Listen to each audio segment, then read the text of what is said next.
I'm your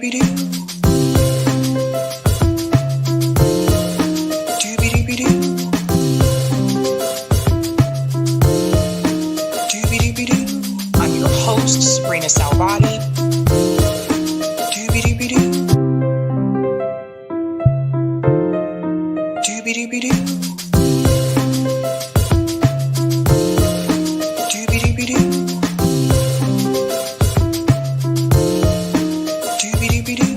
I'm your host, Sabrina Salvati.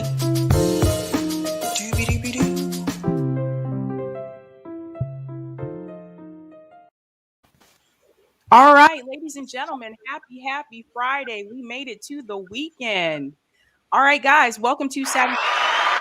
I'm your host, Sabrina Salvati. I told you guys I had some awesome guests coming on this week. Tonight, my guests are from This Is Revolution podcast, and their names are Jason and Pascal. Welcome, guys. Pascal the Rascal. People pronounce it Pascal Robert, but it's okay, Sabrina. Pascal is the way we're going to go from now on. It's not a problem. People mismanage the pronunciation of my name all the time. It's okay. He's black and French. That's not true, but what would you call a Haitian? Haitian is a Caribbean. Black French. Thanks so much for coming on, guys. Before we dive into our discussion, can you tell everybody what is This Is Revolution podcast about, and why did you decide to start it? Well, Jason should take that because he actually started it, and I joined it about 9 months ago. I started it. It'll be 2 years and 2 weeks.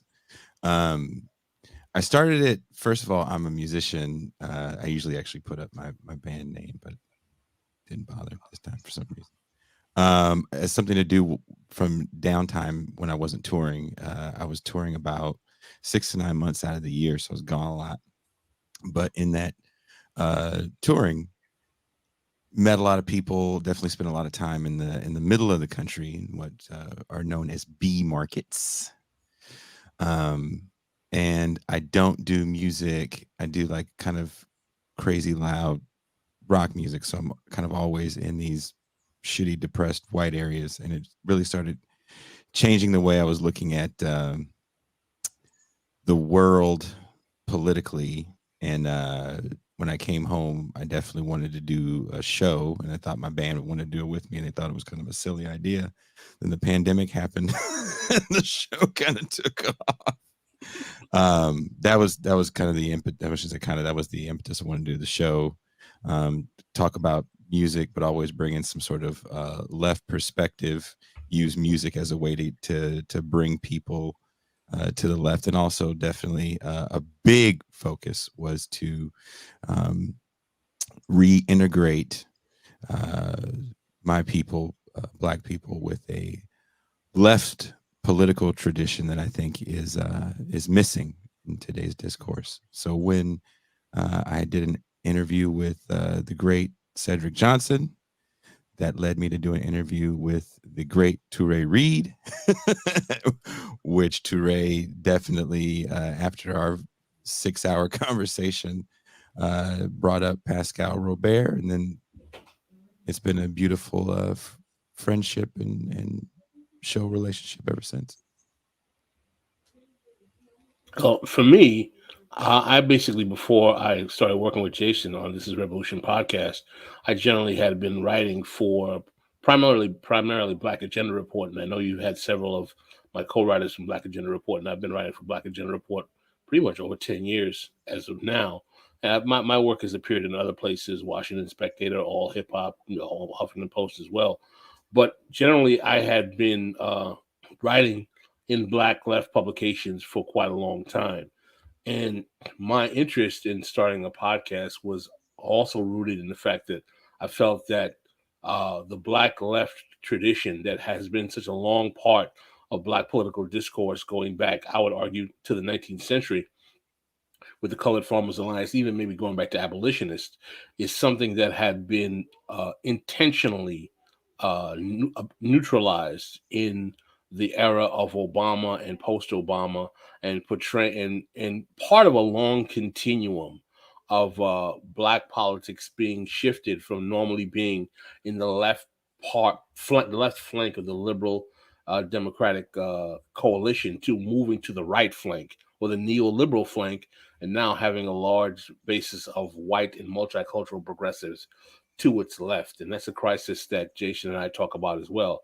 I think that the thing that brought both of us together is that we both realized that it was important to reintroduce Black left politics to Black listeners, but not only Black listeners, but also introduce a kind of class-based, materialist, political economy-based analysis of the issues that face Black and Brown communities, to understand that the way in which Black people suffer in America is rooted in the way in which capitalism relegates them to the reserve army of labor, which is really a fancy way of saying that Black people get the worst of the harm of capitalism because they are the most economically redundant and relegated to unemployment and all of the social harms that come from that: crime, mass incarceration, social dislocation, family dislocation, drugs, et cetera, so on and so forth. And if you understand that capitalism, in order to function, does that, then you understand why it's more logical for Black people to question and challenge the way capitalism works than becoming kind of celebratory adherents to neoliberalism. Yeah, to piggyback off of that, I'm with Fred Hampton Leftist podcast, and one of the things that we talk about often is what it means to be anti-capitalist and socialism. And what we found is that we get a lot of pushback from neoliberals, but particularly we also get pushback from Black boomers. And it was astounding to me at first because I'm looking at them and I'm thinking like you were there with Dr. King. Like you I mean, not listen to necessarily. I That's a would very push good back point. on that well, idea. good point, but you listen to the teachings of Malcolm X, like the ones that I know. I would And push back on that as well. Too. That's another good point. I so think the that we gotta contextualize something generationally. Is that there are a lot of boomers who are considered elders in the Black community who were born, say, the same year as Obama. Obama was born in 1961. Obama's 60 years old. That means that at the end of the movement, say in the late 60s, early 70s, he wasn't even 10 years old. So we have to remember that there is a whole adult, quote unquote, elder category of Black people in America today that have no operational movement or connection with the left movement politics of the New Deal Civil Rights Coalition in the 60s that really brought us into the 70s and what we call at This is Revolution podcast, the 50-year counter revolution, which is the 50-year period from the assassination of Martin Luther King that takes us into the contemporary politics that's kind of been rooted in neoliberalism, which I think we should define, right? I think one of the problems when we dispatch that term, it was that we don't say what it means and it becomes this kind of chic left term. I'd pivot to Jason after that as well for his elaboration. Well, I always use pop culture references sometimes to define stuff like that to make it easy for people. But I So think I always say RoboCop is the best example of exactly, what neoliberalism we is, had a right? whole show It talking is about a police force that is taken over by a private institution that wants to get robots, right? Because RoboCop is not the character of RoboCop is still not what they wanted. They wanted fully automatic robots because they say in the opening scene of the movie, they're like, well, we don't have to pay these guys a pension and they work 24 hours a day. And if you remember, the whole thing is there's cops that are striking in this city of Detroit, and what they're trying to do is lower the value of the property in this quote unquote old Detroit. And the company that is running the police, which is still a public institution, but it's being managed by a private company, is trying to build a new community where they're going to bring in new people to live and inhabit this new place. And when we think about RoboCop, we think about, if you're old enough to remember that film, not the late 18 remake, the one from the late 80s. It is a perfect explanation of what neoliberalism is and how it works in real time.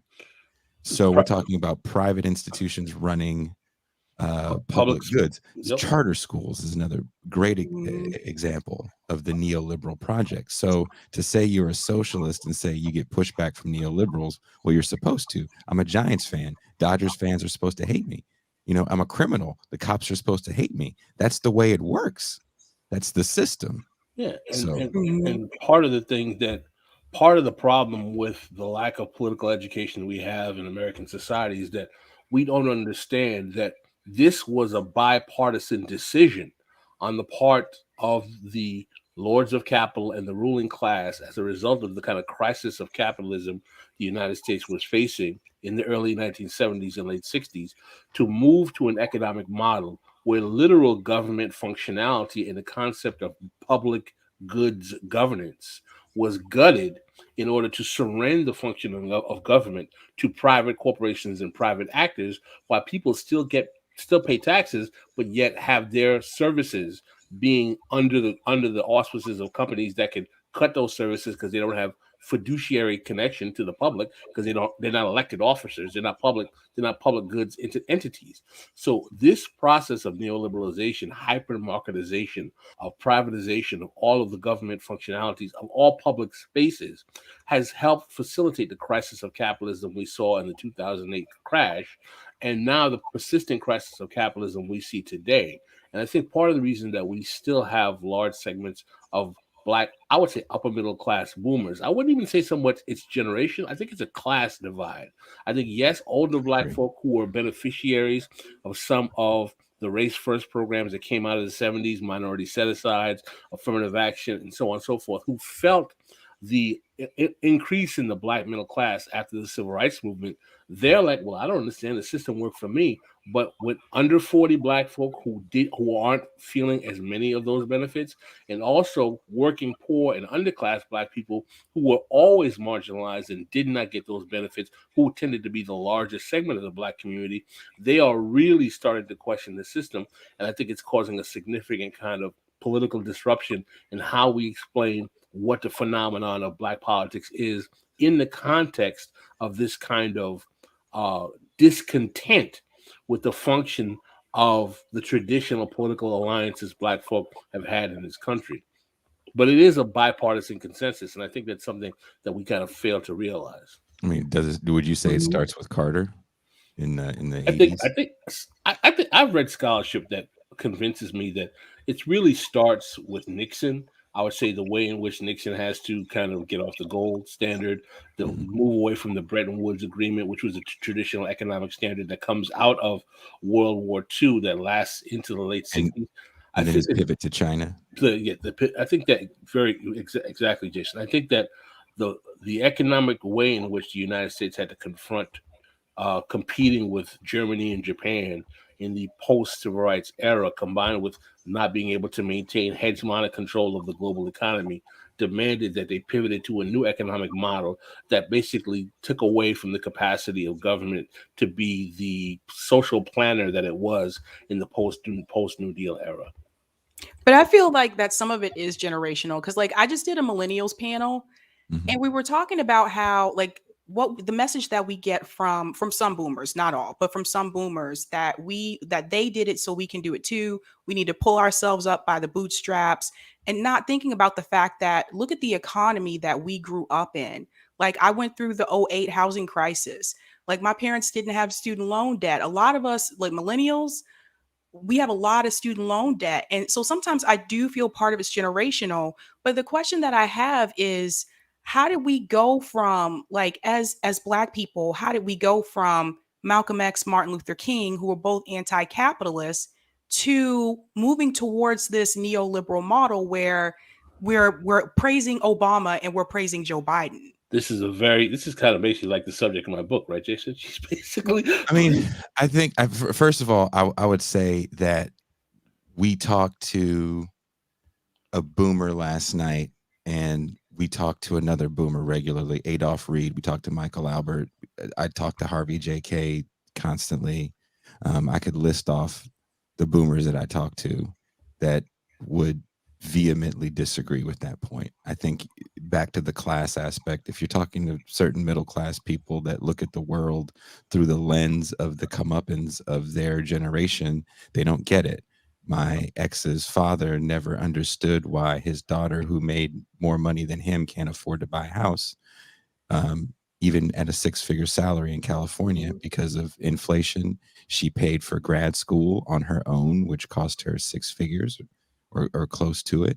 And she'll be paying that off for another 20 years. He didn't have to go to college to make 6 figures. There's also certain obstacles in being a woman in a more corporate environment that, you know, we don't have to get into right now. There could be a show in and of itself. So to say that there are people that are disconnected from that, I wouldn't say that that lies within one generation and another is more woke or aware of these problems than the other. So I would, like I said, I would push back kind of hard on that to say that it's just generational, because you hung out with some people that sucked. Like, there's a lot of people that suck. There's a lot that don't. I mean, for example, I'm not a baby boomer. I'm Generation X, and I find the attachment to neoliberalism amongst my generation is largely a product of the appreciation of the symbolism of the Obama Kamala Harris phenomenon. I know a lot of Black professionals who are from my age cohort who really start to get into neoliberalism as a product of the Clinton administration. We have to remember that in 1984, when Jesse Jackson was running for president, that he registered over 2 million Black voters. He was still, whatever problems you may or may not have with Jesse Jackson, he was still a very left candidate in terms of his agenda at that particular time.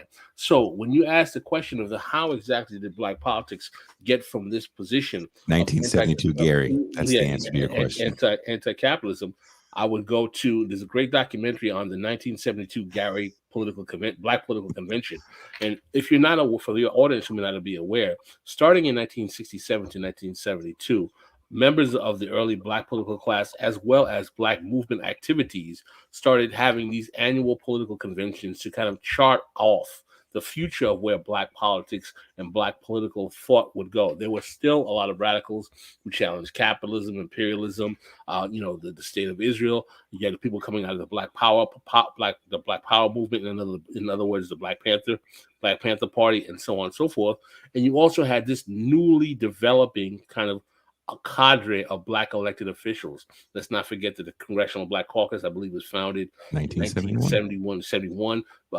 Charlie Rangel wins his election against Adam Clayton Powell in 1970. So we start to see this new cadre of Black elected officials. In 1972, they meet, and the demands that come out of that meeting are very, very similar to what you see being resurfaced right now in political discourse amongst Black people, which are kind of race-first kind of politics and policy, divorced from a class analysis. And that largely becomes the case because the Black political class at that time, which was more wedded to status quo politics, kind of captured the political direction of the movement from that time, alienated the radicals. There's a very good book about this from Cedric Revolutionaries Johnson. to Race Leaders by Cedric Johnson is an amazing book. From Revolutionaries to Race Leaders, that talks about this, and how literally at that 1972 Gary Convention, the ability to have a more quote-unquote radically perceived political agenda for Black people becomes sacrificed at the hands of Black political elites who pretty much become the stewards of Black politics from then up until today. So this becomes kind of the birth of the modern contemporary Black political class.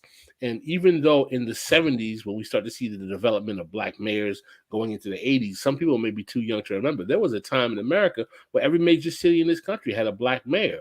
But because the United States was still going through a period of neoliberal austerity from the 70s onwards, that kind of political benefit, though it might have helped middle-class Black folk, the Black poor and working class were still getting ground to powder and still being faced with mass incarceration, deindustrialization, low job prospects, family dislocation. And what you find even in cities like Atlanta, there's a great documentary that came up recently about the Atlanta missing children. You watch that documentary. 5-part documentary, it's great.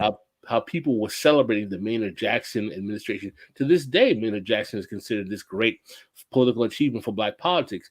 And what that documentary demonstrates is that even though Maynard Jackson helped facilitate with the expansion of the airport, the growth of a Black middle class, Coca-Cola coming in. Let's not forget that too. That's right. The black poor and working class expand and are literally ignored as their children are being killed and kidnapped and basically being disappeared simply because of the class divisions that exist within black politics.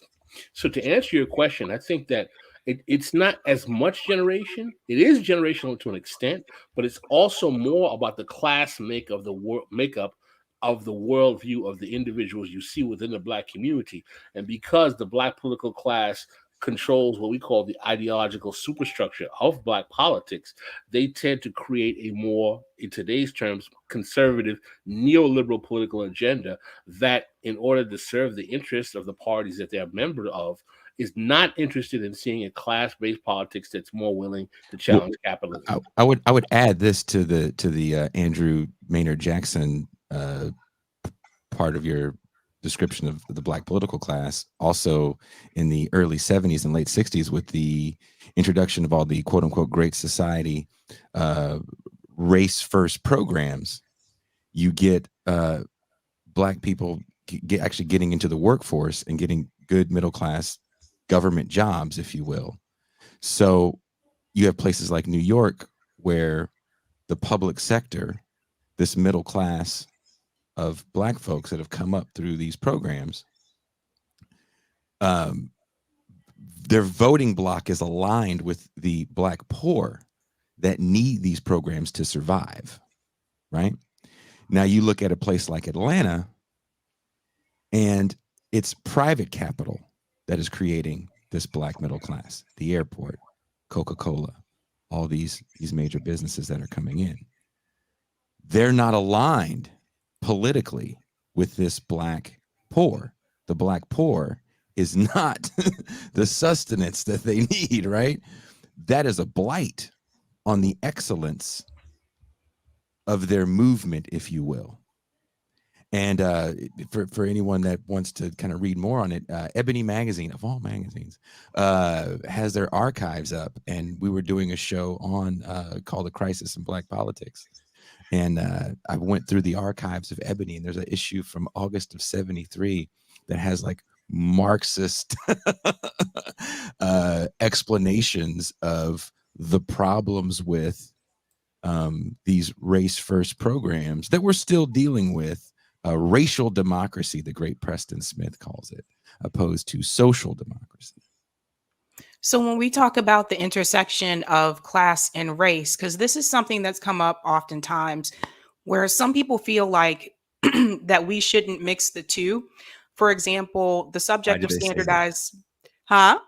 They say we shouldn't mix the two, like Oh, they're different yeah. or they're the same. Oh, no, I've heard it all. Some people say do not mix black issues with class issues. Black issues is a separate thing. You can't intersect the two. And I've explained to people, but that doesn't make sense because exactly, I know this is the kind of stuff we get. But I've said to people before, I said that doesn't make sense because when we were talking about standardized tests, that question came up. People said, is it just a black issue or is it a class issue? And I said, it's both. Because when you look at the public schools, they're funded by property taxes. And so if you are living in a low income area, more times than likely, your school is going to be under resourced. It's going to be underfunded. So regardless, like if you're black and you live in that neighborhood, obviously you're going to be affected. But if you're white and you live in that neighborhood, you're still going to be affected. So I tell people it's both. But when we say that, some people say do not mix the two, keep black issues separate, keep class separate. Well, do you ever ask them what a black issue is? Because I want to know. Reparations. That's it? That's a class politics. That's the big one. That's the big one. That's the only black issue is reparations? That's the big one that people come back with. Well, it's interesting because people act like this is something that was been pushed just recently, but that's a project that came out of the Gary Convention in 1972 as well. And my position is that I'm not trying to debate whether reparations are deserved or not, whether it's a good thing or not. What I'm telling you is that it's a class politics, because what it will do is that it will be a wealth transfer to middle-class black people, because the economic viability of poor and working-class black people doesn't allow them to even keep whatever financial remuneration they would get from reparations sustainable, because they're not economically stable enough to persist in actually using that capital, because they are, quote unquote, the underclass or have been deemed as such. So these race first politics that we're talking about, that people say that we need, they are a class politics. And the class that they represent are actually middle-class Black people. And what I would actually address, and I'm not trying to say I'm anti or pro reparations. I don't make the argument of pro or anti. I make the argument that what you're going to get is that you'll get, oh yes, there'll be Black people that will be benefit, but they won't be the reason why Black people are suffering. And I ask people who always talking about you should separate class politics and Black people, Black politics, I ask them a simple question. What problems that the Black people who are suffering exist and have are not relative to the fact that they're not disproportionately poor? In other words, the problem we have is not that we conflate Black pop issues with class pop issues, is that we conflate the fact that the issues of poverty disproportionately affect Black people, and when we address them as issues of poverty and working class issues, there are a class of Black people because they function as ventriloquists. For Black poor and working class people do not want you to turn Black politics into what it's never been, coming out of the civil rights movement, and what it needs to be, which is a politics of working class and poor people, because they are not going to be able to leverage their Blackness and racial kinship to get those traditional race first politics like minority set asides, like what Jason was talking about, those kind of Great Society programs, like, for example, reparations, that actually is a class politics that disproportionately benefits them and does much less, if anything at all, for Black poor and working class people. I tell people all the time, they were like, oh, you guys are class reductionists. If I'm a class reductionist, the class I'm reducing is the class where most Black people are, which is poor and working class. So I don't believe I'm a class reductionist. I actually believe that we are addressing the needs of the majority of Black people. When you have 10% of Black folk who own 75% of Black wealth, the top 1% of Black people own something like over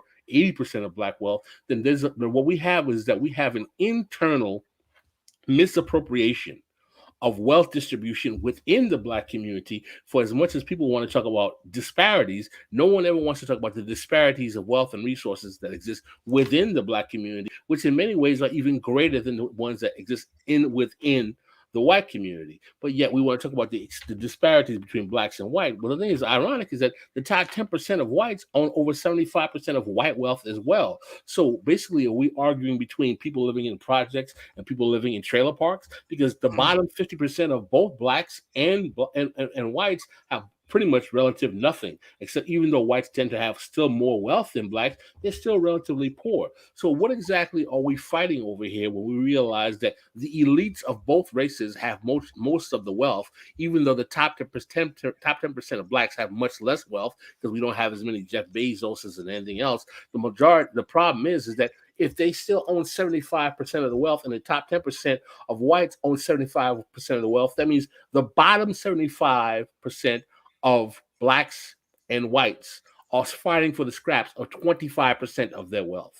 So exactly what are we talking about with this wealth gap? The reason why it's so huge, because we're comparing a gap between the top 10% of billionaires and the top 10% of barely a million and 100,000-aires. And that's what the problem is. And that's why I think disparities is really a poor way to talk about the problems of Black folk vis-a-vis comparing it to white people. Because I ask people who can't focus on disparities all the time, what exactly is surprising about Black people having disproportionately much less wealth than whites, when up until the decade I was born in the 1960s, over 60% of Black labor was sharecroppers and domestic laborers coming into the economy in the 70s, when they were all totally deindustrialized and never put in a position where they could actually generate capital in the first place. The problem with the reality in which why Black people are disproportionately economically stripped is because they are coming into the post-civil rights era already with an economic disadvantage based on the type of labor they were doing during the civil rights movement,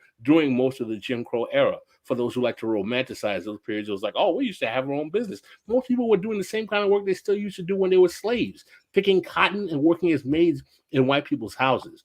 But again, because we don't root the circumstances of Black folk in political economy, and we have these romanticized notions that we're all interested in basically making, the evil white man the problem of everything except the system of capitalism itself, we end up with a politics in the Black community where people actually want to celebrate Black capitalism, which will never work because it's going to be a class politics. It's back. It's kind of circling back to your original question about how do you go from King and X to Obama, which I Yeah. don't think I don't think the line is as difficult as you make it out to be. I think the line's a lot more straighter, especially when you Yeah. talk about those two guys. But how do you view slavery? Is slavery just the vile evil of white people, or is it a labor issue?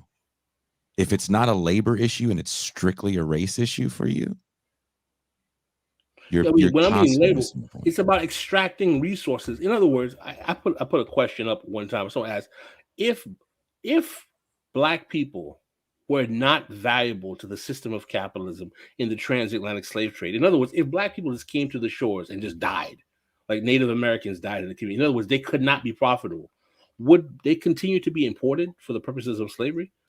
I make the argument that that was the whole purpose of importing them, was because they were resilient enough physically to be able to actually churn a profit in terms of the plantation economy, particularly in South America and the Caribbean and even in North America. So if you divorce the way in which race is used to facilitate the exponential growth of capitalism, then you don't realize that you have to, as Malcolm X said, as Stokely Carmichael, Kwame Ture said, you can't challenge racism without challenging capitalism. But again, because in the Great 50-year Ibrahim X. Kendi says it as well. because in the 50-year counter-revolution, we've been so divorced from this kind of class-based politics or materialist or political economy-based politics, and we've been rooted in a kind of politics of, celebrating Black excellence and the first Black this and the first Black that. Black people have been divorced from a politics that they had in the 30s with the rise of the Black socialists and communists, in the 60s, when the Black Panther Party and even Malcolm and Martin were talking about challenging capitalism. The Black Panther Party was a socialist organization. Paul Robeson, Du Bois, Ella Baker, they all came out of the Communist Party. So, and my position is, I'm not telling you, oh, you have to be a communist and socialist to be Black. I think what you should do is you realize that the way in which capitalism functions disadvantages the large percentage of Black folk, because it disproportionately renders them to, as we said earlier, the reserve army of labor. And let's go further with that, right? Let's not, because it could stay on a Black thing, and then people you constantly missing the point.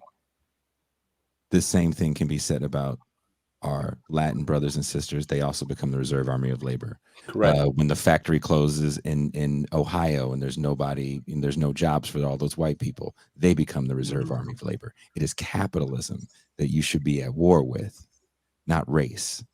So when any fool is going to tell you that race and class is all the same thing, what do I have in common with Robert? Was his name Robert Smith, the gajillionaire? Yes. I don't have shit in common with him. I don't have shit in common with Oprah. I don't have shit in common with Jay-Z. There's a lot of rich Negroes don't have shit in common with, and they give two hot fucks about me. As class allegiance, right? Jay-Z will hang out with Ellen, who will hang out with George Bush. Why are we all the same for some reason? It's silly. It's just silly. And the thing is, though, what's fascinating to me, right? I had a quote from James Baldwin that I had put up on my social media, where he talks about Harlem in his youth. And he says there were two Harlems.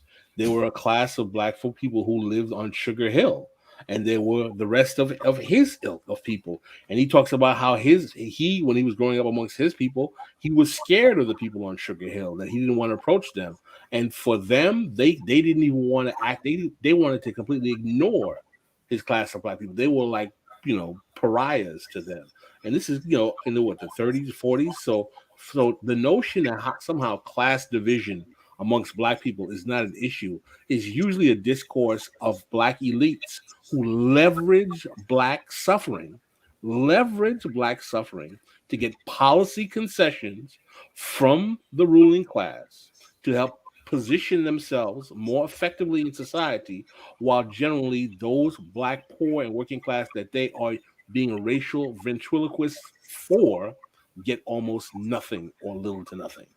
And that is the charade of racial kinship. I wrote a piece for Black Agenda Report called the fallacy of racial kinship politics, that talks about how this kind of politics helps you get people celebrating an Obama who watches 35 to 50% of Black wealth evaporated, fires thousands of Black teachers under his educational program, and yet people are celebrating him because he's the quote unquote first Black president. That's something, Representation matters. the whole representational addiction. It's counterintuitive. When you think about like the Democratic Party, because this is another one that I just feel like it's been going on for a long time. I feel like we've been in an abusive relationship with the Democratic Party.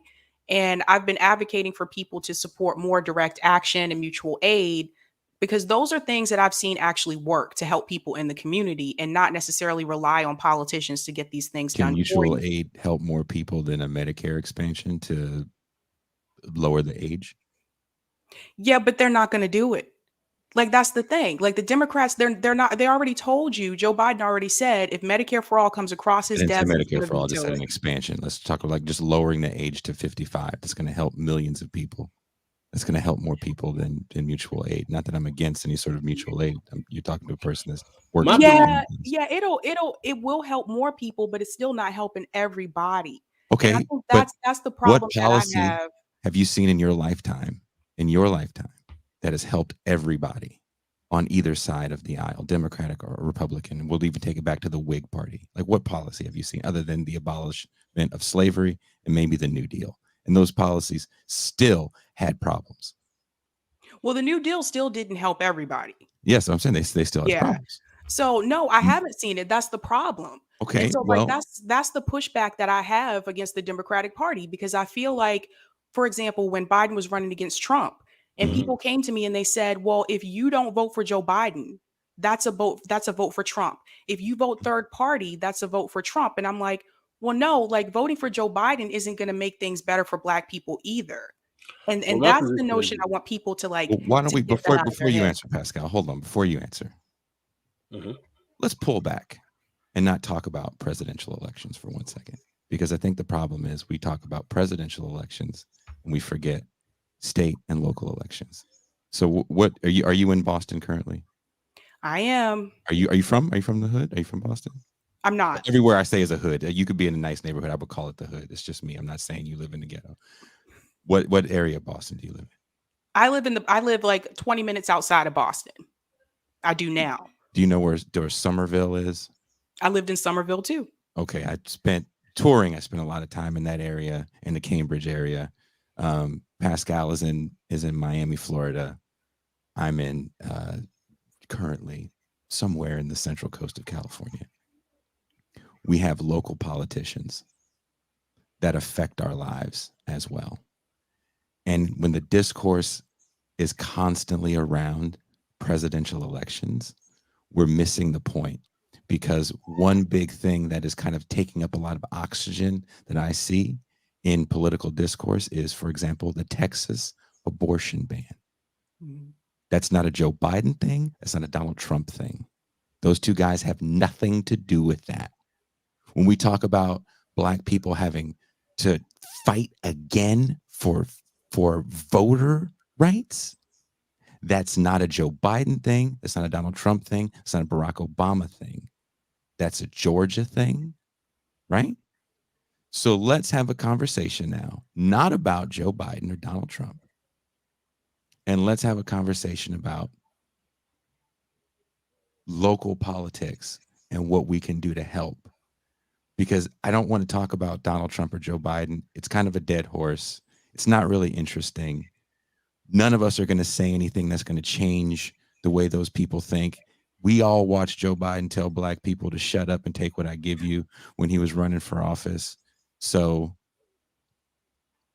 I just want to make sure let's just pull back a little bit and have a more nuanced discussion. If we want to talk about the Democratic Party, which Pascal and I are not a part of. Yeah, neither one of us. I'm not a Democrat. But when we want to talk about the rolling back of certain civil rights, let's talk about our relationship to power. And that's where the Republican Party comes in for me, because they understand power. There is an infrastructure at play. Amy Coney Barrett does not come out of a vacuum. Brett Kavanaugh does not come out of a vacuum. These people are incubated. There is systems involved. Go ahead, Pascal. My position is this: both parties, Democrat and Republican, represents the interest of capital. I one of the reasons why I don't get sanguine or romantic about the Democratic Party is because I don't expect them to be the savior of the day or the Republican Party, because I realize that the nature of the two-party system is to obfuscate in the minds of people from the fact that both of them serve the interest of capital. Yep. What my position is that what we need to do in order to challenge the ruling class, and there is a ruling class, or what's called in the book the power elite. What the power elite basically do is render the services of the state to the forces of capital. And what we ask, for me, what's more important is how do we build movements of people that are large enough and powerful enough that put whoever's in power on a state level, on a grassroots level, on a local level, on a national level, in a place where they have to address the needs of the people who are suffering because their politics and policies are being used to the advantage of capital and the power elite, as opposed to the people that they swear an oath to represent. Now, I can wax rhapsodic about how the Democratic Party's neoliberal turn with the rise of Clinton from Obama had adversely, disproportionately affects negatively on the black community. I don't deny that. I'm not a Democrat. I've written several articles about chastising the Democratic Party, but I also smart enough to realize that this is a bipartisan consensus, and it was a product of pivoting off of politics of the Republicans in the '80s, effectively weaponizing that neoliberal agenda to change the whole social and political infrastructure in this country to the right wing. That doesn't excuse Democrats, but it makes me realize that my allegiance is to actually the needs of working class and working poor people. But I also do realize that the way in which we have seen the trajectory of the Democrats and the Republicans is that they have both been getting worse over time. The Democrat and the Republican Party we talk about race reductionism, they have become in identity politics. They are doubling down on a kind of white identity politics that I think is problematic and dangerous when they're talking about voting rights, abandoning voting rights for voters in southern states, abortion issues, and all kinds of undemocratic type of processes as well. That's a problem. I think that the neoliberal turn in the Democratic Party has been disastrous. My position is I'm not going to make excuses for either one of them, but I realize is that we're not going to get anywhere with focusing just on one party or the other without focusing on creating movements to challenge whoever's in power to meet the demands of people who are suffering on the margins. And for me, that's actually what's more important today than worrying about the quote unquote betrayals of Democrats or Republicans, when I realize that both of them are in the pockets of the same forces. So that's one of the issues that we've been running into, is that we've been telling people the same thing. We've said that we have to like create a movement. We have to put our feet in the streets. We have to protest. We have to like, but what do you say to the people who say that, well, we have to do it through electoral politics? Well, my position is that I don't think you should. I think, and I know it sounds corny. I know people say it all the time. I don't abandon the inside game, outside game concept, because my position is this. I think that there was a decision that was made with the rise of Bernie Sanders, and people will say, "Well, what?" I think Bernie Sanders was a good political development for at least one reason. It exposed and revived a certain kind of left progressive politics in the minds of at least a generation, and maybe some people who were older, that had been divorced from that politics for over 50 years. So I Mhm. think that was very important. Coming out of that election, there was a strategy to believe that there could be a belief in putting in a progressive flank of the Democratic Party. Whether I agree or disagree with that strategy is not the point for me right now. What I'm saying is that that strategy is not necessarily fruitless on a local level. In other words, people like Kashama Sawant, people who are on elected or elect a local level, if you start getting organizations to mobilize around more progressive or left politics and getting them in local elections, that can stop things like what we see in Georgia and Because I Texas. would ask you if electoral politics are dead. What do you say about people like Kashama Sawant? Or, where I'm from in the San Francisco Bay Area, we have a socialist district attorney named Chesa Boudin, whose father was in the Weather Underground, and he's only known his father from behind a jail cell. His father's never getting out of prison. And the first thing Chesa did was get all the shitty people out of the office that were covering up police abuses.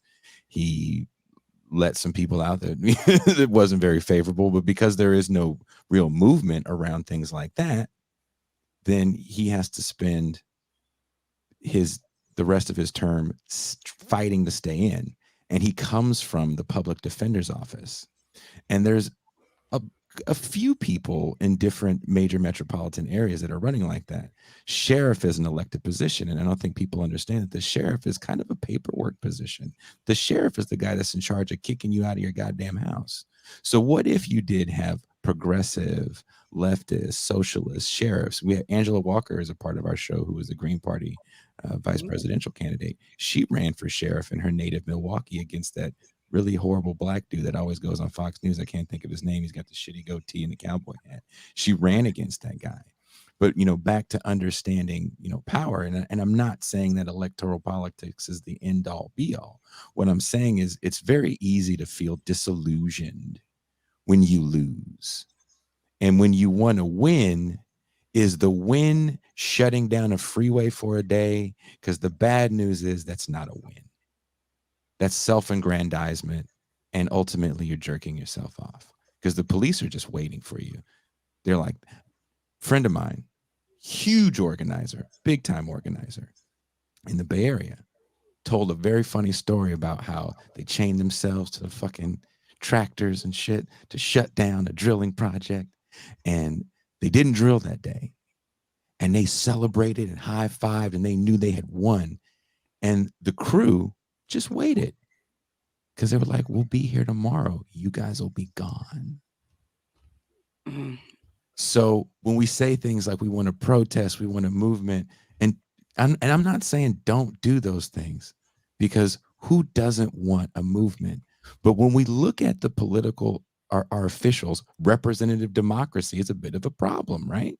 We have representatives. That's why we're pulling it back. We're not just talking about presidents. We're talking about our Congress people. We're talking about our state house representatives, our mayors. There's representatives everywhere that are supposed to speak for us.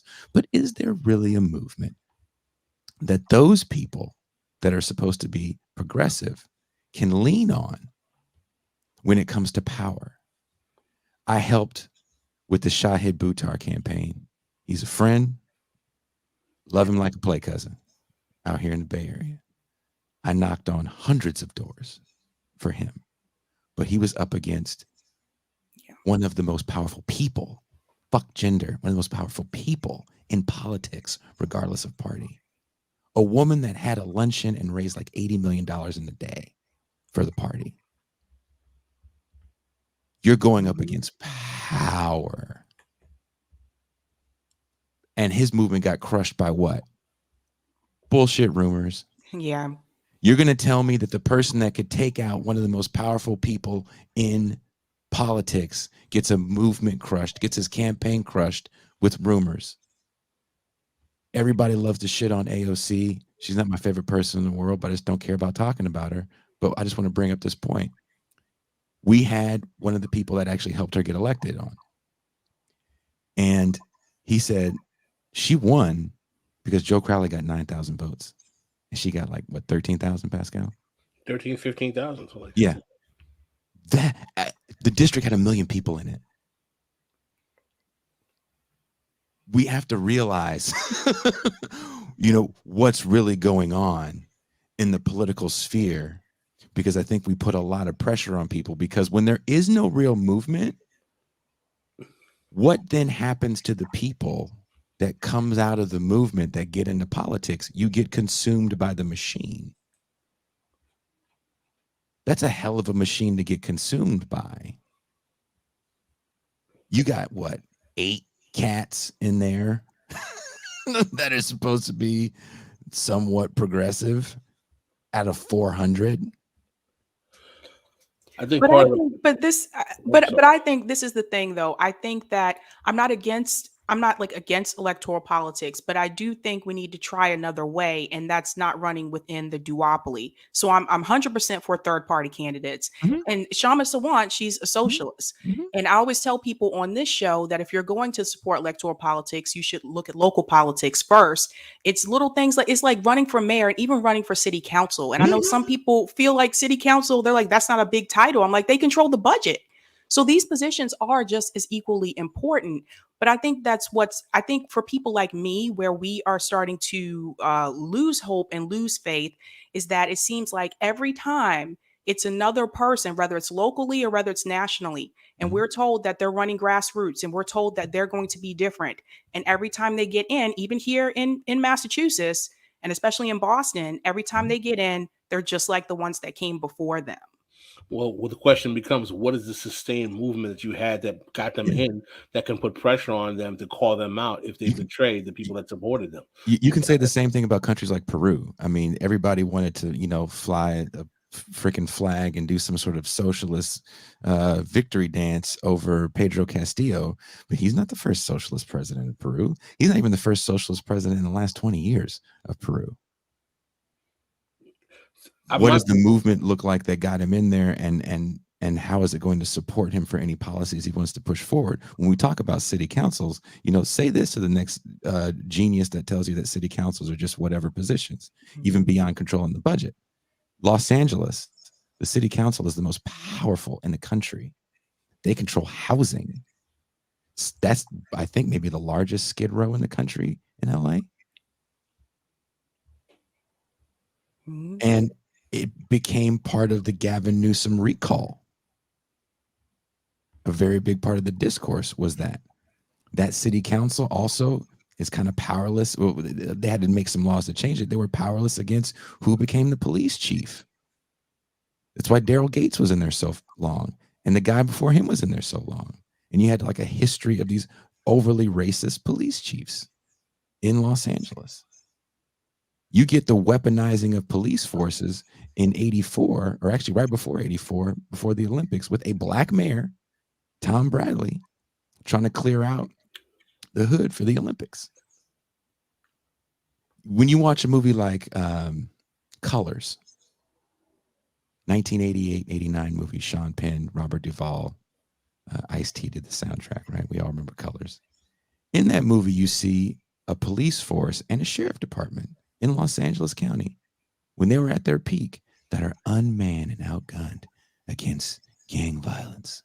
When the reality was, those fools were not unmanned. They literally had tanks. They were literally, you can find the footage on YouTube if you think I am lying. The news reports destroying houses with battering ram tanks. But when you watch that movie, they're an outgunned, unmanned police force. City councils control shit like that. So for me, the larger point is that I don't think that this is where I have an agreement with you. I don't think that we should focus all our eggs on electoralism. I think part of the problem is that in today's politics, basically all of the conversations on the left is about, well, look what the betrayal of XYZ squad member today was, and oh, they're sellouts. We should have never been. I mean, that's an uninteresting conversation to me. Ultimately, it's uninteresting because the question becomes not about the squad, which is a minuscule, a coalition of people who have, No what their power. overall power is dubious at that. But it divorces us from asking, well, what exactly are the kind of movements that we need to create to make sure that whether we have a squad or not, that the political infrastructure in this country is responding to the needs of the people, the needs of the people. When in the 30s and 40s, people who were socialists and communists were putting so much pressure on the ruling class in this country after the Great Depression that they had to literally restructure how capitalism worked to move to a Keynesian model, which is exactly what FDR was doing. That was not simply done because people were just saying, it was like, oh, look at how our electorate, we shouldn't be doing electoralism. It's because they were more worried about putting pressure on people in the street and basically letting them know that, listen, if we don't get what we need to survive in this society, we're willing to go to the mattresses to do whatever it takes to make sure that we do. And all I'm saying is that I think that we should have a concentration on both, but don't put all our eggs in believing that electoral representatives necessarily are going to be the answer to the question. And on the question of third parties, and I believe in third parties, I've been members of third We parties. both vote third party. I've voted third party on third parties. We had guests from Germany and from Canada on our show, and those are multi-party countries. What we learned is that multi-party countries do not stop the power of capital being able to actually influence the political outcomes in those countries as well. The German guests we had said, no, the power of capital still has a significant influence, even in our multi-party situation. In Canada as well, the party of capital. So what I'm saying is that when you have a capitalist international order, whatever parties you have, third parties, fourth parties, there's a possibility that the capacity of capital to infiltrate those parties and make them have to be responding to the needs of capital does not disappear simply because you have a third or fourth party option. The question becomes is how do you create a political movement, even if you want a third party, where you have a party based on principles that the movement is strong enough to keep the party strong enough tied to those principles and influence their ability to actually elect people who can do that. What I'm saying is that the infrastructure of the United States and the political infrastructure makes it very hard to do that. Definitely on the national level, it's easier to do it on the local level. I'm not saying abandon third parties at all, but what I'm saying is that there is a strategy now that has been leveraged, trying to have a progressive flank of the Democratic Party that challenges the neoliberal flank. And what I'm saying is that we can work on multiple fronts. We can support a congressman who says she's a DSA member who wants to run for Congress in Florida, and we can also support someone from the Party of Socialism and Liberation who's running for Congress as well. We don't have to be wedded necessarily. We have to be wedded to the policies and the results that these people are trying to get for the people that we know are suffering the most from the system that we're in. I mean, also, it seems like it's kind of a cult of personality. It almost becomes like TMZ constantly when you hear people talking about their elected representative, not even their elected representative officials, but politicians. And, like, why didn't this person do this for us? It's like, what? Who says that about a politician? I'm much more I'm much more interested in analyzing how the policies we come about as a product of the failure of systems and the system than fetishizing about individual personalities who may or may not betrayed. Because my position is that politicians respond to a lot of forces that have nothing to do with their personal betrayals, whether that be the hierarchy of their own political party, whether that be the donor class that funds them, or whether or not be that there might be constituents in their party, in their locality, that basically are making demands that are different than the other people that are watching them. So my position is that the overall function of the system, and I stand by this, unfortunately, is to protect the interests of capital. So the question becomes is how do you develop a politics that can force the status quo forces to address the needs of the majority of the people in this country who are working class, and many of them are poor, who are trying to change the conditions of their lives to get a public goods kind of governance that addresses their needs. And that's a more interesting project, and I think Jason would agree with me. That's the project we're trying to develop at this Revolution podcast, than more obsessing over what an individual congressman or congresswoman did. That, once again, they did it again. They betrayed us. Well, if they did, then let's work on a movement to find some way to make sure that they don't again or get rid of them. And let's move on and try to challenge the system overall instead of fetishizing about individuals.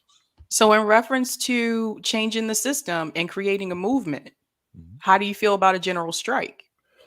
I don't think it's a bad strategy, but you have to. This is the problem I have with the general strike. I think it's a bad strategy. This is what I'm saying. It's a bad strategy if you can't operationalize it.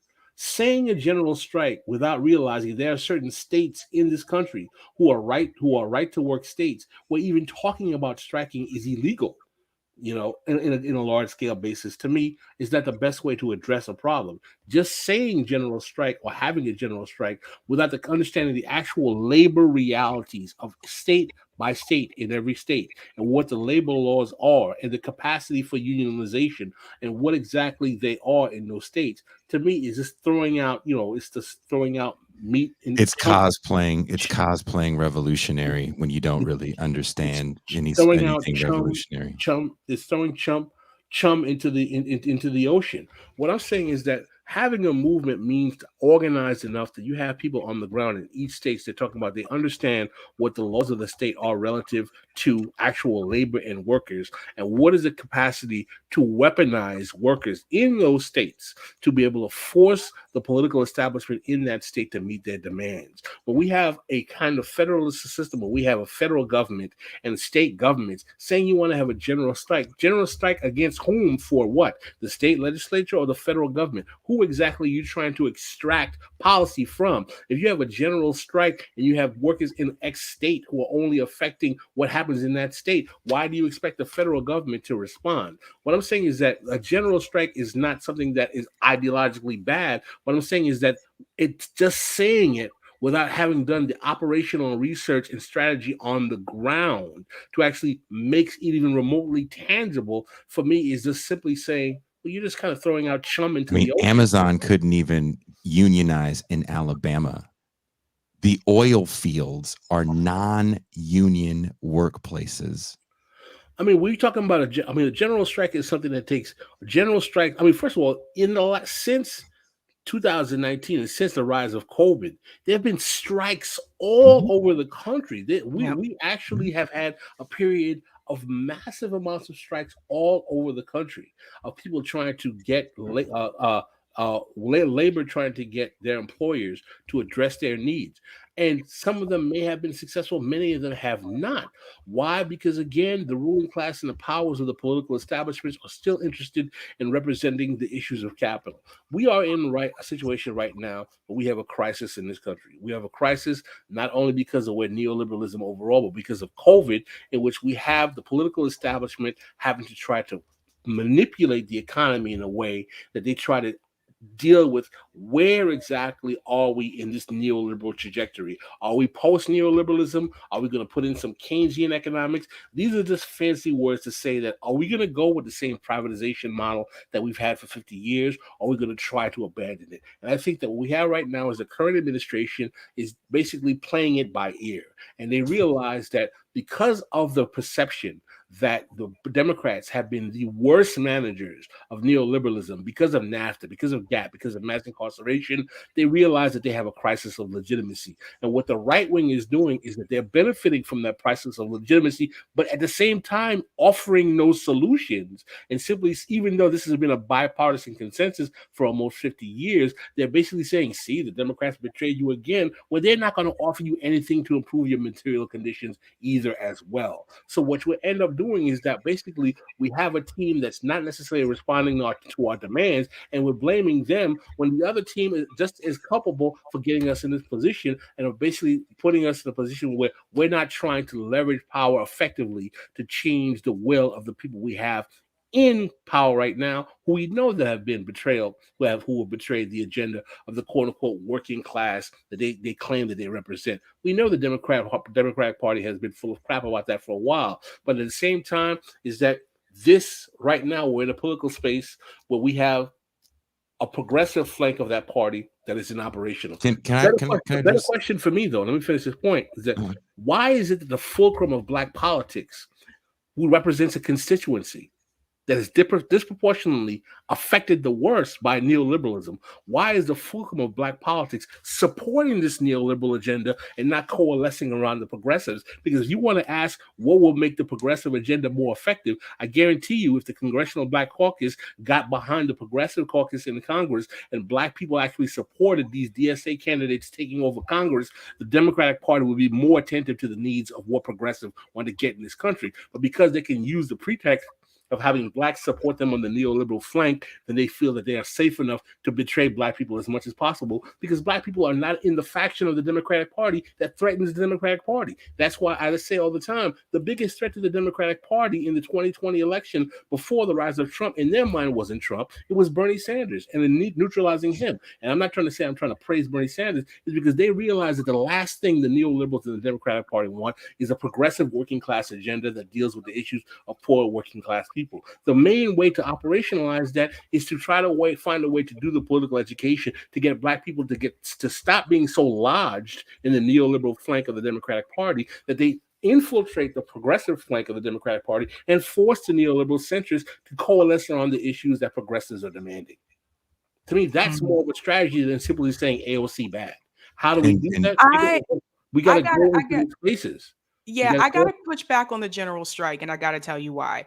When please do. I talk about a general strike, I'm talking about a general strike against the corporations, meaning that I do realize not everyone can walk off our job. Most of us cannot, but Okay. we can withhold our money. We can withhold our consumerism. We don't have to continue to buy from Amazon. We don't have to continue to buy from So you're Walmart. talking about a general boycott. Yeah, this is a boycott. Okay. Because there's one scheduled for October 15th. I don't Mhm. think that one is going to be as big as it should because it was announced late. A lot of people didn't know about it. There's not enough like mutual aid built up for it. But if we start talking about this now, we are having a general strike summit over at FHL in November. We're going to Mhm. start talking about it. And then maybe a couple months down the road, then maybe we would be ready for a general strike. But that's Months? something like you don't have to do. Like we don't have to buy from Amazon. We don't have to buy from Walmart. So what you're saying is that you want to find a political strategy where you can disturb the effectiveness of capital or capital institutions to maintain the flow of capital to get results from private corporate actors in terms of your policy concerns. In other words, you want to use your politics to try to disturb the ability of business to do business. How long is this supposed to last, for a day? No, this is going to have to last for a couple of months. And For a that's why we couple of need months? more mutual aid built up because Jeff Bezos, Amazon, and Walmart, they can wait us out. It has to be Yeah. longer than weeks. It has to be a couple of months. But Months? oh, yeah, it It has would to have be to a be couple of months. years. I don't know. Years. I don't know, but I'm just saying, like, we got to try and got to start somewhere. Like, that's my take I is we mean, keep this is my position. Listen, I am less the kind of person who believes in telling people what they should do. When I believe politics is asking people first, what do they want and need? And I think that oftentimes people like ourselves who are podcasters and media personalities, we feel that we can just pop and say we have the solution. My question is first, when I think of organizing, my organizing strategy is that why aren't we going into working class, black, brown, white, poor communities and asking these people, what is it that you want to see your government do to meet your needs? And what exactly are the things that you are not getting to actually have that be done instead of having a top down politics where I'm telling them that this is what you need to do? I believe in giving them political education about what their options should be. But in terms of boycotting the flow of capital to actually stop capital from working, I'm not saying it's a bad strategy. But what I'm saying is that takes massive, that's something that would require millions, tens of millions of people to basically saying we're going to stop coming together to buy from certain places in a time in which literally we already have supply chain shortages in the country during during a pandemic where people are already in a state of precarity. So we have to realize what exactly is the possibility of realizing a time when there's already a shortage of goods and services and supplies in the country, of telling people that they need to boycott the places where they're generally getting them when they're already finding a shortage of finding things anyway. These are things we have to consider. I'm not here to tell you do not do or to do the general strike. What I'm saying is that from a perspective of at least trying to organize, we have to do an analysis that's simply more than just putting out these ideas. And it requires having an on the ground understanding of what the realities are on the ground in 50 states with 50 different economies, with multiple cities and multiple realities, and having cadre of people in all of those areas to organize individuals on large scale levels to make sure that we can make this kind of politics and policy agenda available. And what I'm saying is that getting the steps of doing that, for me, that would mean that we'd have to operationalize national organizations like DSA, like the Green Party, like the Party for Socialism and Liberation to actually organize people. That's not Mhm. something that that's what I'm saying is that I'm not saying that your program is good or bad. What I'm saying is what's more important for me is to create the infrastructure in the body politic that when we do put out our suggestions on how to leverage power on the political infrastructure, we already have the cadre in place to mobilize our people. And what I'm saying is, I think part of the problem that we have on the so-called left is that we're basically just media personalities and online internet personalities who are not in the spaces where people are suffering. And I include myself in that as well, as someone who's a podcaster. Online spaces. Why don't we talk about, hey, listen, rent out the local gymnasium in your area, invite all the churches and all the people in the working class community, and let's talk about why XYZ policy is possible if we vote for XYZ person, or if we don't vote for XYZ person, or if we go and boycott XYZ business. I think that we should be talking on that level. I'm not trying to discourage you. No, I just want to make a correction here. So those of us at FHL, we are not, and we say this time and time again, we are activists with a platform. We do not like call ourselves like podcasters. So some of those things that you mentioned, we are in the communities doing. We have like mutual, like I can tell you, Rome is traveling across this country, doing a tour for the poor, doing mutual aid. So we are going to different communities and asking them what they need. We are doing those things. So I just think it's important. Like, these are the things that we're hearing. Like, it is very problematic. And I think as long as you continue to have people like Jeff Bezos, who knows, this man knows, he has houses all across this country. He knows that nobody is going to try to touch him. And as long as we continue to buy from him, he's never going to listen to us. This man has so much money, he's trying to go to space. He listens to you all the time. He listens to what you want and he sells it to you. Yeah, he listens to you all the time. Like that's not true. That's not true at all. He's got Alexa listening to you. Right? You know how I know he listens to you? Because when everybody was complaining about unionizing Amazon, all those motherfuckers got extra money. And in a lot of areas, especially around here, some of those are the best jobs cats can get that have little to no education and prison records. I'm not saying he's a good guy. What I'm trying to say, because everybody fucking is confusing it, is that you have to understand power. And what you don't have on the left is power. Well, I mean, I definitely agree with that. We do not have power, and the question becomes, how do we operational power? But I am not trying to discourage the strategy of trying to strike against capital to have it feel losses to either change its policies. What I'm saying is that what's more important for me is try to create a strategic way to do this on a national level that can be effective. My position is that I'm not going to tell you that you shouldn't do a general strike, which is really what you're talking about is a general boycott. What I'm saying, I think if you called it a general boycott, it would be more effective than calling a general strike because it's actually a boycott.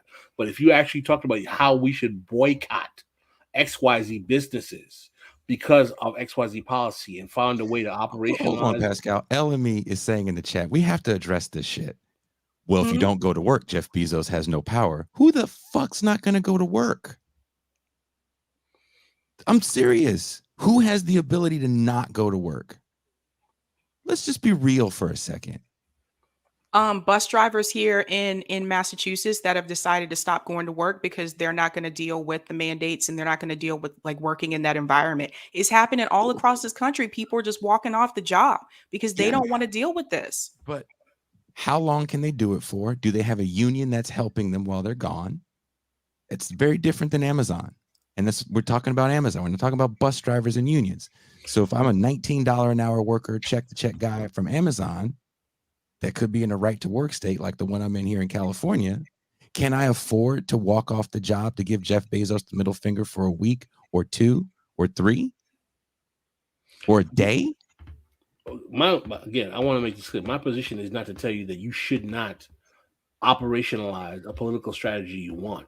What I'm saying is that I think we should work on being more effective in how we can make that political strategy possible than simply saying that we can do it in XYZ in a media space without actually organizing people on the ground to make the impact as strong as possible. So my position is that whatever organizations, individuals, movement, people, they have political strategies they want to use. And what I'm saying is that those strategies will be fruitless if you don't have the masses of people you need behind you to operationalize them. I think what's more important is in developing the strategy that will operationalize them and make them effective than simply saying, well, this is the strategy and let's do it. Well, let's talk about how we're going to find enough people to make that strategy operationalized. You know what I'm saying? So for me, What's more important to me is that in the general strike, general boycott question is how do we operationalize making this effective so that it actually can have impact on the forces of capital that we're interested in, whether or not debating whether we should have one or not. If that's the strategy, then how do we make it possible? My question is, what do I think about general boycott or work? I think it's a good idea if you can make it work. So the question becomes is, how do you make it work? Do you have a solution to how to make it work? If you can't make it work, then why exactly are we presenting an option that we can't make work? I mean, And the strikes for the LA teachers, the Oakland teachers, and probably the one that really blew me away the most was West Virginia, because you have a whole state's, not a city, but a whole state's teaching system, pretty much shutting down. So now you're also talking about working across class lines and political ideological lines.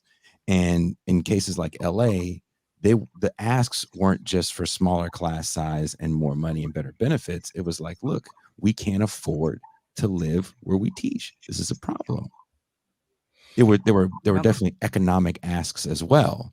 And I think what's happening is when Pascal says political education, why it's so important, when we say these quote unquote revolutionary terms, general strike, revolution, go pick up a gun and blah, blah, blah, blah, blah, blah, blah, blah, blah.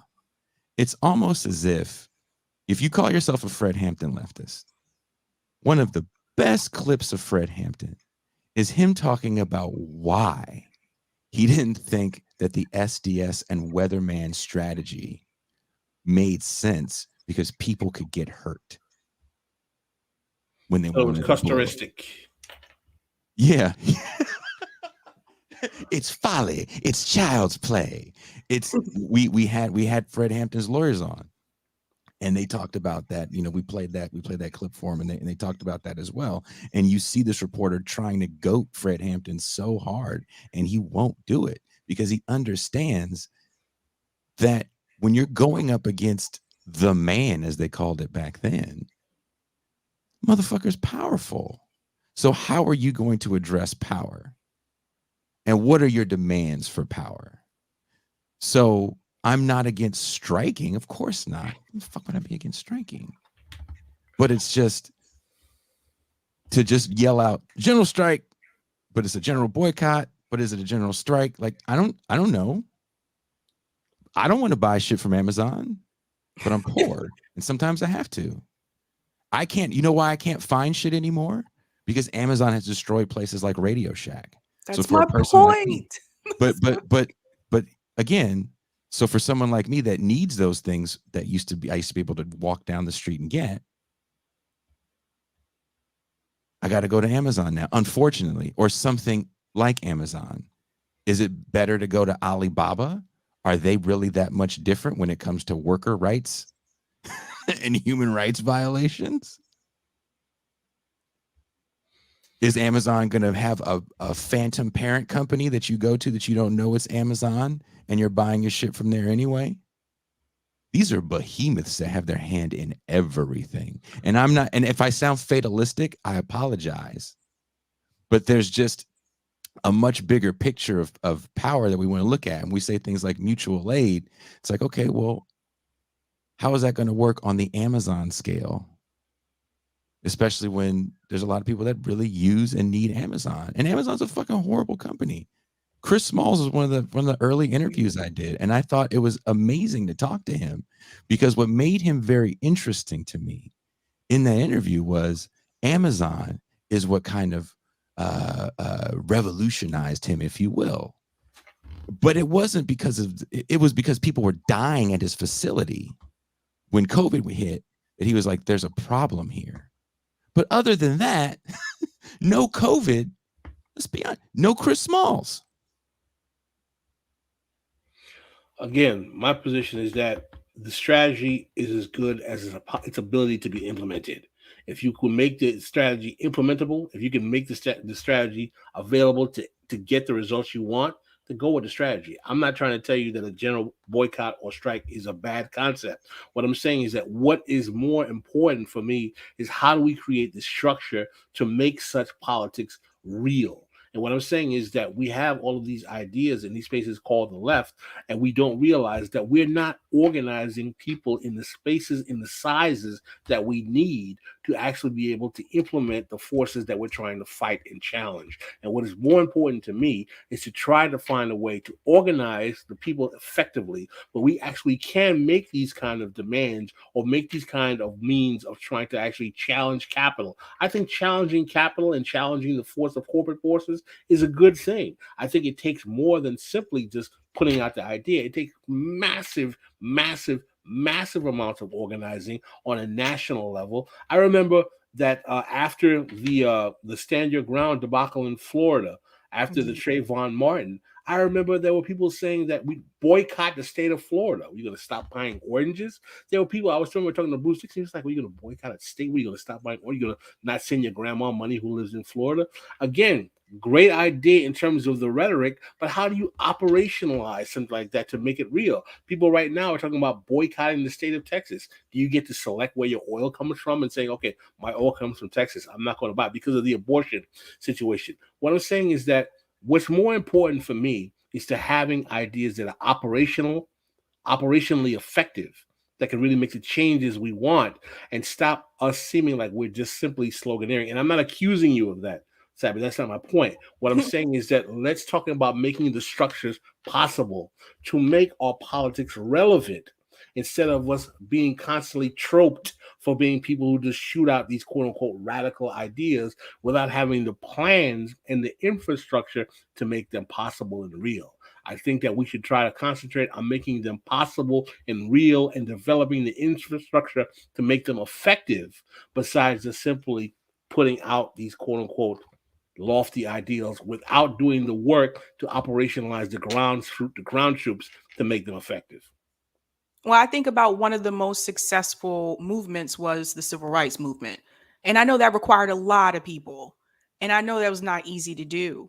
But I just think back to that time, how many people thought that that was actually going to work, that that was actually going to accomplish something. I mean, how many years do you think that took to accomplish what it got accomplished? Exactly. I mean, And serious. it I'm asking may, a serious question to you and yeah, everybody in the and it chat. may, and it may take that. And it may take that. But the thing is, in the beginning, they didn't know. So, They do you didn't know think how that long it was going to be. I'm sorry? I apologize. I apologize for talking over you. Sorry. Do you think that the only reason why you get landmark legislation in 65 and 64, fair housing and civil rights, is simply because of protests? Or do you think a lot of it has to do with a fear of communism within that movement? I think it's both. My position is this: the civil rights movement is an example of a movement that was important and effective. The civil rights movement was also a movement that was being used by the ruling class because it was worried about the perception of the way the United States racist Jim Crow policy was affecting foreign policy in the world with the expansion of communism in the global South. So the civil rights movement definitely was important, but it works in the context of a world in which the United States ruling class realizes that Jim Crow becomes unnecessary, again because of the development of technology that makes sharecropper labor less necessary. Also because of the rise of Nazism makes the perception of being down with Jim Crow unfavorable for the United States, and also because of the rise of communism and the potential of communism spreading in the global South was bad for America's international image. But that doesn't diminish the importance of having that movement. And by the way, the civil rights movement leaders did understand at the time that their movement was actually working in a time when the politics of the world were going to make it more effective for them to be actually able to get those victories. There's a good book called from a woman named Mary Dudziak called Cold War Civil Rights that talks about how the civil rights movement works within the platform of the actual Cold War. This is not to discourage movements at all. Again, the 20s and 30s were able to get the concessions that got us the New Deals. Movements are important. What I'm saying is that the civil rights was a movement that took multiple decades, more than one decade.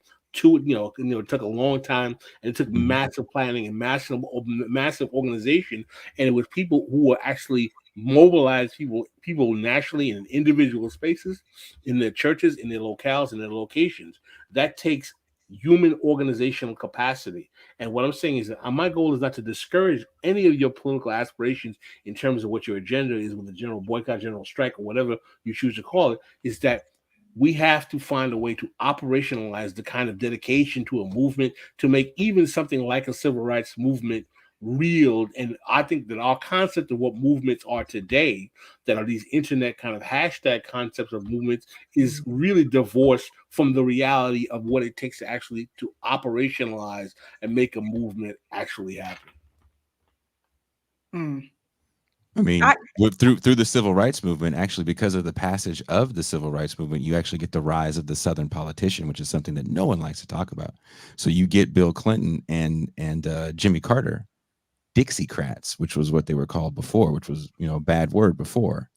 But you get the rise of these politicians because now the stink, if you will, is gone off of the Dixiecrat moniker. But again, the position is that the organizing needs to happen, and I think that that's the kind of work that we all need to support, myself included, to try to make these things a reality. So, you know, I don't want to tell you that, you know, what can and cannot and will not work. Things may be willing to try, but we got to organize to make it happen. Yeah, no, I'm a fighter. I know you guys probably seeing some of the stuff in the chat, but I you know, you guys are cool with me. I'm just saying, you guys You are say cool. that now, I'll be in Boston before you know it. Oh snap! Okay. No, you just leading me into my next question, which brings in Boston. Yes, we both like New Edition. A lot of people don't know that, though. I tell people that, and they're like, I'm like, yeah, New Edition is from Boston. They're like, what? I'm like, yeah, obviously, come Roxbury? on. Was it Roxbury? Yeah. Roxbury? Yeah. Dorchester. Was it Dorchester? Was it Dorchester or Roxbury? Is it Bobby Brown from Dorchester? It's Roxbury, and Donna Summer is from She's Dorchester, from I believe. Oh, Dottie. Yeah. Yeah. So the question I was going to go into, and this kind of leads into gentrification. So this is a problem everywhere, especially in like a lot of our major cities. It's a huge problem in Boston. And you brought up Roxbury. It's happening in Roxbury.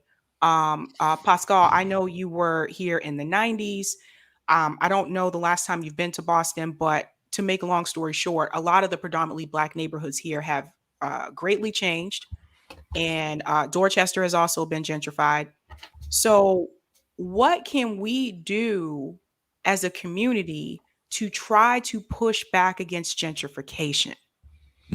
It's a very complicated problem. It's a complicated problem. I mean, one of the questions we need to ask is that why is it gentrification happening in places like Atlanta and other cities with the actual assistance of the Black political class? People always act like gentrification is something that's like, oh, it's white capital. It's like there's not a single major city where you have a Black political class that is happening that they are not helping facilitate gentrification.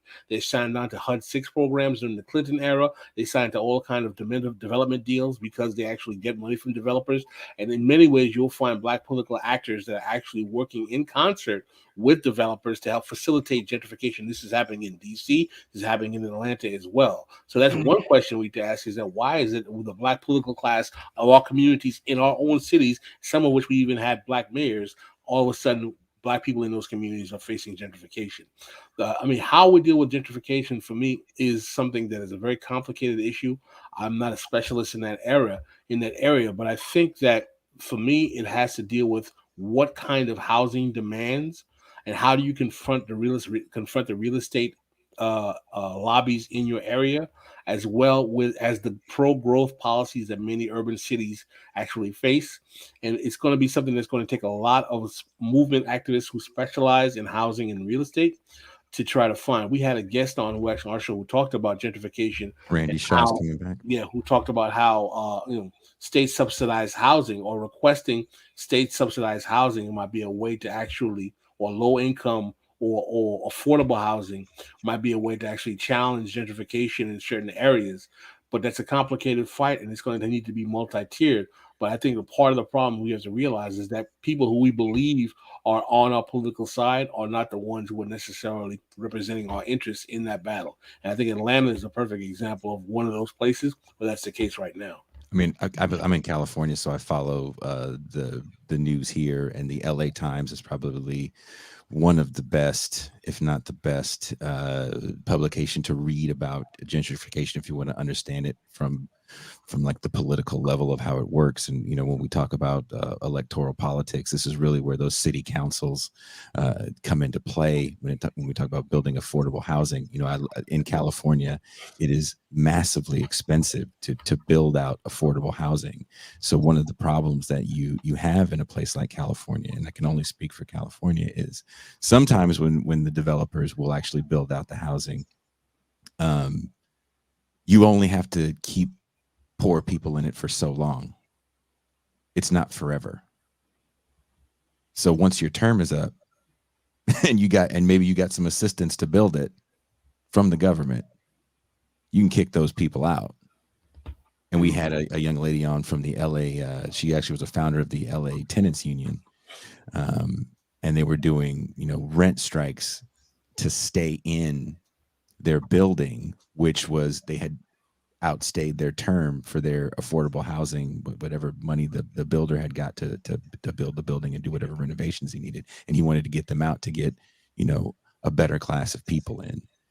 Also, something that to me is just so fucking LA, during the Oscars, was either earlier this year, when Nomadland won for Best Picture, which is a movie about a book, which is actually about an itinerant workforce of elderly people, and the movie is the antithesis of the book.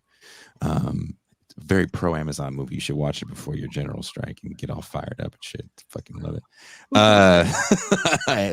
But they were clearing out the homeless people that were near the walkway, and the movie about homeless people wins an Oscar.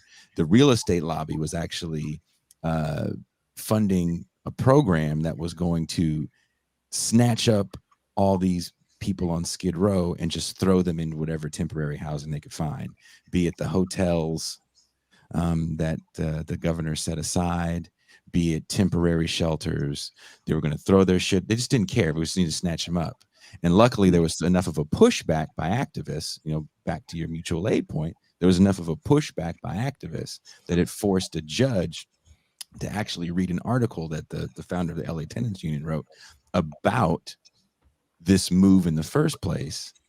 And the judge was like, well, this seems a little problematic. It seems like you just want to kind of sweep these people up and you don't really have long-term solutions for them. So I can't have you just sweep these people up without long-term solutions.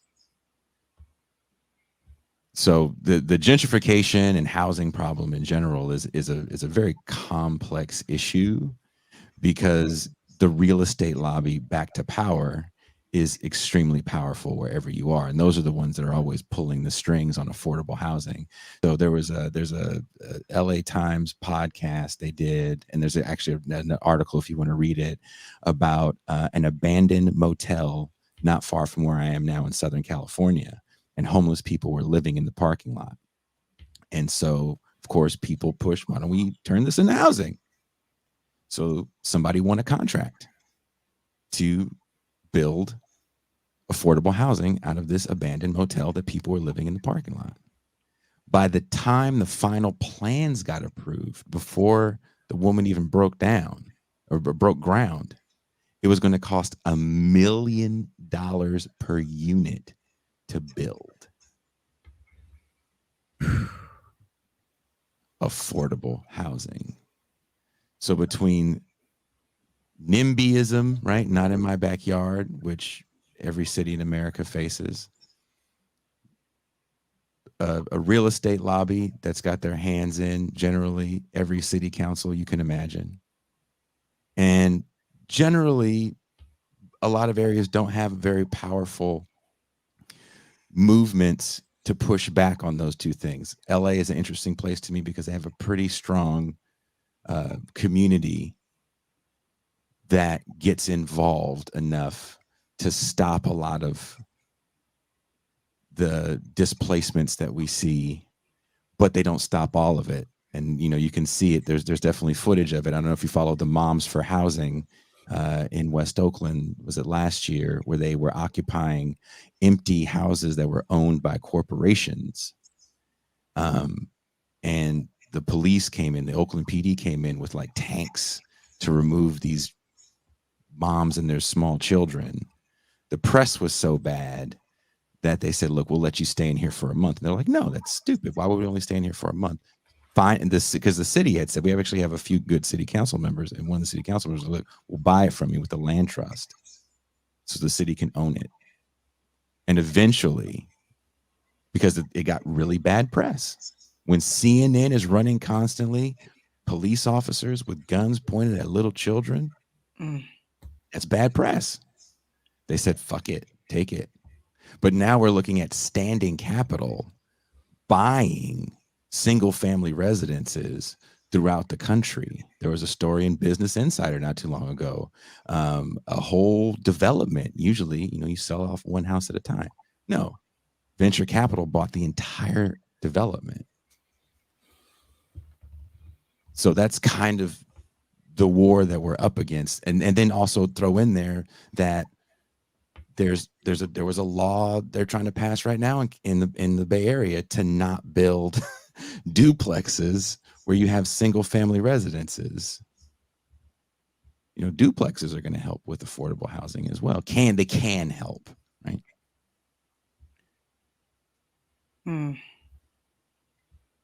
It's all over the place. It is. And it's, we're not saying this to be doomy and gloomy, but it's like, okay, we're having this conversation to have a strategy meeting, if you will. Pascal and I don't fucking know everything. There's something that you've picked up from where you're from and what you've done that's going to help fight this battle. So I'm going to look at this as a strategy meeting, not as a fucking poo-poo on your parade. I think the important thing that we realize is that something like gentrification requires people who specialize in housing rights activism and developing ways of creating affordable housing. And people who specialize in those things are the ones that we need to be finding out what are the strategies we can get to stop this means of capital infiltrating these urban environments and displacing longstanding communities. So my first answer for how do we deal with gentrification is that we actually contact the people who are specializing in real estate for affordable living wage communities and how they actually have strategies that actually challenge these kind of politics and where have they been effective in doing it. And we use the models that they use and replicate them. Well said. All right, guys. Before we head out, can you tell everybody where they can find you? This is Revolution Podcast on YouTube. Jason, what's the exactly YouTube address? That's it. This is Revolution. It's youtube.com/this is Revolution Podcast. On your relevant podcast apps, you can go to Apple Podcasts, Spotify, SoundCloud, Podcaster. This is Revolution Podcast. We're there as well. We live stream on Tuesday nights, 9 p.m., Thursday night, 9 p.m., Saturday, 12 noon, all Eastern Standard Time. You can look at our back catalog. We've had some great guests. We've had Richard Wolff on. We've had Adolph Reed, Torrey Reed. We've had on a variety of guests. We've been working together for about 9 months. And, please check us out. And hopefully you guys enjoyed our appearance. I know some of you all may, don't want you to think that we're trying to poo-poo any kind of left or progressive or radical activity, but we're talking about trying to find a way to organize people to make these kind of politics and polities a reality. And I think that is really what we're interested in. And check out my work at Black Agenda Report or Huffington Post, Pascal Robert. You can go to Black Agenda Report in the search bar and you can type my name, Pascal Robert, and check out some of my writing as well. And you can go to Medium and check out Jason's also as well. See how I get thrown in there like a last, like, oh yeah, this little fucker does something too, but it's not as good as mine. I have the most recent thing written. Just remember that, Pascal. You just remember that, Pascal. Oh, okay, I'll remember that. You got to catch my. I wrote 3,000 words. Where you at? That's where you at? 3,600. That's a significant contribution. I'm not gonna lie. Footnotes. That's impressive. Put footnotes in there, not links. Footnotes. That's impressive. You take Mm. that. You take that. Pascal's writing a book right now, Miss Sabrina. And whenever Pascal isn't writing, I have to fuck with him because it's a very important book that I want the world to read. And whenever he doesn't write it, it irritates me and it hurts my feelings that he's not writing the book. So if you guys enjoyed Pascal Robert on the show, you can find him at Twitter at ask, or is it at Pascal Robert 06? That's correct. Please tell him to write his book. Jason does this Bombard him with messages and mentions about writing his book. Zero Books is already ready to publish it. We just have to get him off his ass. I like the way you bogarted Sabrina's show with your soundboard and put your sounds. Those are shots fired, Pascal. Don't try to start a fight. Because we're all gosh. Oh gosh. All right, guys. Tomorrow morning, don't forget Cynthia McKinney will be here at 10 a.m. I know I don't usually stream on the weekend, but this is an exception. It's Cynthia McKinney. So come back for that tomorrow. And guys, thanks so much for coming on. Thank you for having us. All right, guys. You know how we do this. Have a good night. Keep up the fight.